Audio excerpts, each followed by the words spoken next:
janvier 2018 seront totalement illégitimes. Et c'est pour cela que nous demandons à M. Kabila de partir, de faire vite de partir et non d'attendre comme l'a fait Mugabe et de partir plus tard et d'être caricaturé. Donc pour nous, Kabila doit partir. Quand je dis nous, c'est le peuple. Le peuple a un instrument de taille que la Constitution lui a donné. C'est l'article 64. L'article 64, donc c'est le peuple congolais qui ne veut pas de Kabila et Kabila doit comprendre qu'il doit exaucer ses vœux de notre peuple. Merci.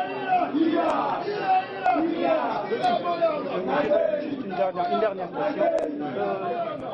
Vous étiez à la tête, Écoutez, je suis chargé de coordonner les actions du rassemblement. Donc je serai là demain. Nous serons sur le terrain et pour montrer à Kabila que le peuple congolais rejette son régime. Dans la vie, on a toujours deux cas certainement. Au cas où peut-être la manifestation de demain a échoué et que la communauté internationale vous demandait de retourner encore aux négociations, vous serez d'accord? Nous avons dit qu'il n'y a pas de troisième dialogue. Kabila doit partir. Il n'y a pas de troisième dialogue sur base de quel instrument légal que nous allons nous retourner, voir et discuter avec je ne sais qui. Non. Merci.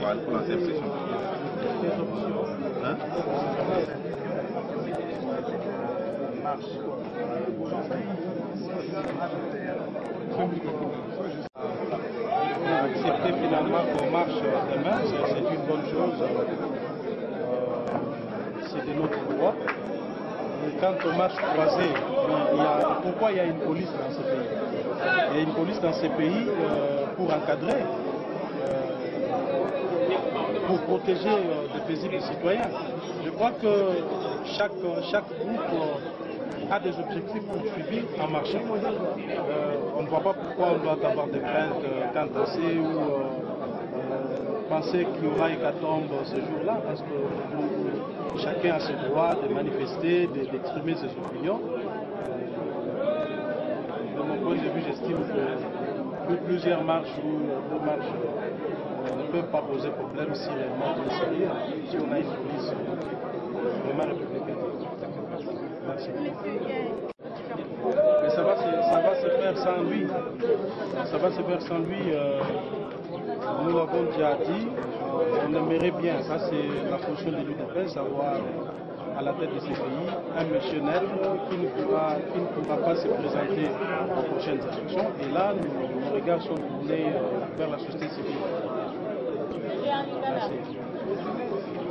Merci. Pensez-vous vraiment na esprit au Chinois bazan dans le bord Les Chinois bazan combien d'amour? Biso peuple to benga na Chinois. Mais ba le besoin discrimination raciale. To boy maramwana to boy ko en contradiction à la communauté internationale ba bitumbo to bundango eza bagarre moko à deux niveaux. Boy bango. Eza bitumbo zo bunda sur le plan interne, la dynamique interne, eza bitumbo zo bunda pe sur le plan extérieur. La dynamique extérieure. Donc faut to yeba ndenge ya komemela makambo. Ozolana ngai.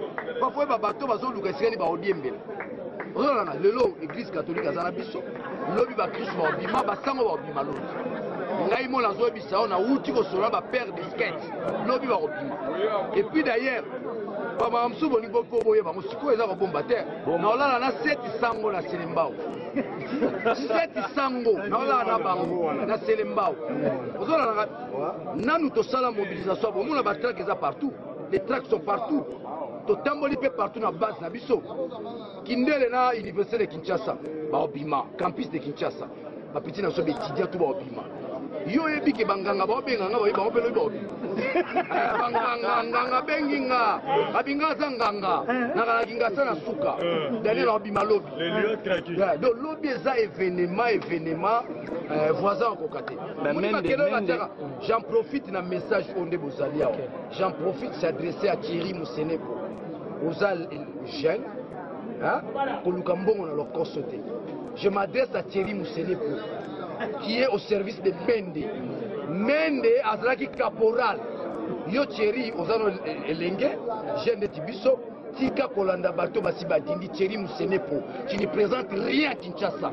Daniel Issaf pèse plus que toi. Surtout quelle élection, Thierry Moussenepo, Yona Mende n'a gagné bien. Donc, Keba Biloro Bozoleka na TV avec des commentaires inutiles.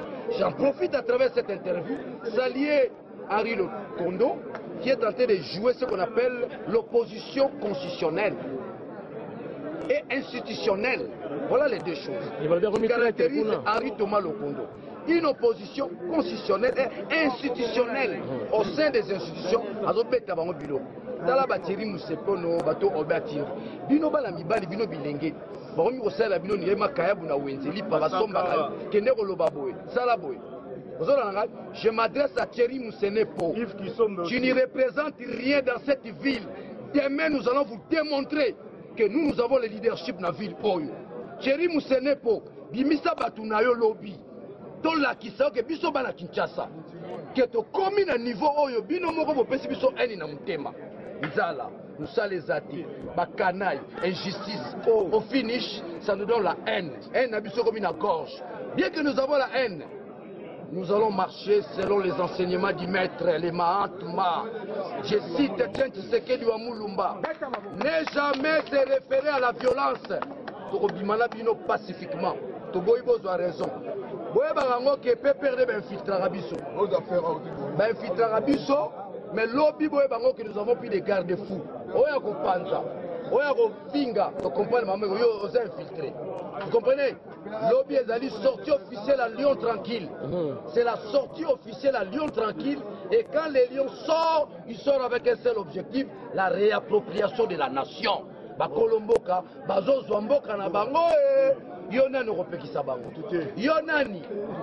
Voilà la phase où c'est la biso lobby.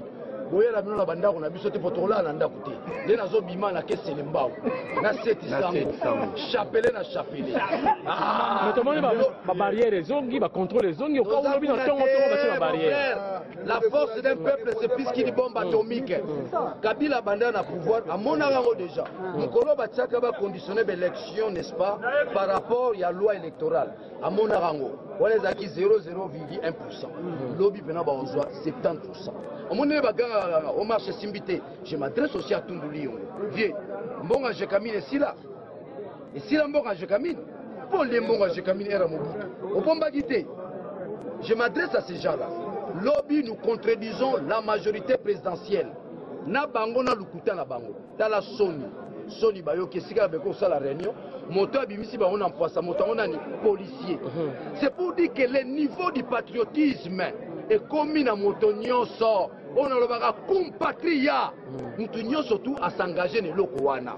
Donc les opé sanga mawana ota ba jeune ba Thierry Moussenepo yo dans la police modèle non so ba data 100 combien on a poste tenir de ba peso sous la valeur na mboko te on a bokomi ba anti-valeur. C'est comme ça la journée du demain, c'est le début du commencement de la rupture. Et pour tout le changement la biso. Donc, message au président Pessi, un message peuple en érosé là. L'obéza bien affilé et ratété. Mais tout le monde qui n'a lemba, Bruno Chibala, maître Kim Sobengaka, akitaki lobby na lemba mobimba ko mobiliser batou, ko bi sabana lemba nyonso ba bimate, ko pesa bango mwa kanyaka, ko tikela bango mwa loko. Bakambiste le bazaki na esengo ozomona te azo démobiliser bino na terrain akokate yo benge Chibala nga bena Chibola za ba kombo msokotanga ngote ce qu'on appelle les noms impies les noms asa za ba kombo msoko benge ngo porter bino mamo impeta to za ndaba Tshisekedi wa mulumba le mati kanga ba mokishi esprit nezali a l'esprit de Tshisekedi là kotanga ba kombo omona kata na cha maître Gims benga maître Gims akomi stand benga maître Gims bana na biso tozokota o mukolo monte ba moni linette na linette maître Gims o azo sala na bazo bosa e bazo lie ba mbongo bazo na ngai bazo mutu mo azo souffler nga sombi compressor ezala bongo mobola zu azomi na signate mobola zu ola na ngai vie yete azana capacité à mobiliser. D'abord, il y a montant sur l'indako, à qui souffleur, à qui tribun, il y a un homme dans la vie, Wamulanja, Wakasai, Wambujimai. C'était un souffleur à l'oreille du vieux. C'était pas un tribun, Chibala n'est pas un tribun. Et ça, la stratégie Oyo, Okipa Salaka. Okipa fonctionna par rapport à quoi? Sauf aux 20 azules les plus faibles. À commission Moukouji. pour déstabiliser Binonios. On a pris les plus faibles de nous tous pour faire de lui, n'est-ce pas, Maître Gims. Vous me saisissez? Alors, donc pour la Roloba, à Kendaï na Lemba, on peut cette information, Pécho aura la patrouille la mort. Bien encadré. Parce que l'objectif est que Babomba Baba soit leader. Babomba Baba. Pécho va Nimisara na Lemba. Basali 4 jours na Daniel Saf. Ndelpe Baliaka. Nous tapons ça avant Rolia. Il est mon président Félix. Donc, tous les bibango, ma stratégie, tous les a jeté. Nous sommes relâchés. Nous avons lâché un babo. Nous avons question à lâcher. Nous avons des antipodes. Tous les moulades. Lobinga la rejoie. Le rôle vient dans la fin de Lyon, qui est là, Silimba, Ngalé, Massilima, la Kitty, en Amori. Quand il a moula la tienne, vous avez évidemment mouru. Tu vois bien en Kamona Sap. Kamona Sap. Vous bêtez ça pour mon équitina. Nous avons pris toutes les dispositions, même les dispositions ésotériques. Nous avons vu ce bélé bazar à Kangidjo. Trop, c'est trop. Vous avez le rognon, c'est à la souka là. Banyongi biso pendant 21 ans. 21 ans, nous avons pongi intimidation. Nous sommes sortis de l'intimidation. Moni Mambozo à la Togo, Togo est en Fatoua. Mambolega la Burkina Faso, le Congo, la République du Congo, et l'Ora Makasi. Oui, les Congolais, les Congolais, vous comparez à Kati, la question est que Congolais, comme une phase, il y a agir. Congolais a commis un niveau à agir. Congolais a ajouté Congolais. Papa, Daniel Olobin pour la loi électorale au Parlement. Ça ne représente rien. C'est une loi ici de la mafia kabilienne. Vous comprenez? Tu as besoin de loi là. Tu as besoin de le départ des Kabila, c'est tout. Nous allons faire quoi avec la loi? Une loi montée, chaque fois que vous avez l'élection, vous changez la loi. Moi, les lois Chadari, c'est pas la loi pour les Congo. Est-ce que qui peut croire encore à Parlement? Ah, tu bandit activité, il y a réagir. C'est juste qu'on finisse. Qui t'a obéi à la banque? C'est quoi au Italie, élément sonore, au Etamboli, Banakati, on peut présenter qu'on est dans Nakati, réaction à les animaux. Réaction à les animaux. Il n'y a pas sur le coup, on a policier dans le Congo. On a beaucoup de motabimi, si les Camerounais sont policiers. Coup de chapeau policier. Les policiers, les Tigani, la lokola moninga la bango. Abiki si bongo mboka na nzela lokuta monene. Donc les policiers lobi ba bima la bango te. Basala ngati Zimbabwe, ceux qui biso to bimi bango pe toto bakangi ba mende bakangi ba tundu. Donc biso pe to pesi modot. Police na biso kanga cheri musenepo, kanga mende, kanga tundu, kanga batuso ba onyo ko la bino bozo kuta mabe. Merci mingi. Je donne un mot d'ordre de la police nationale bokanga batuto majorité. Oui, merci.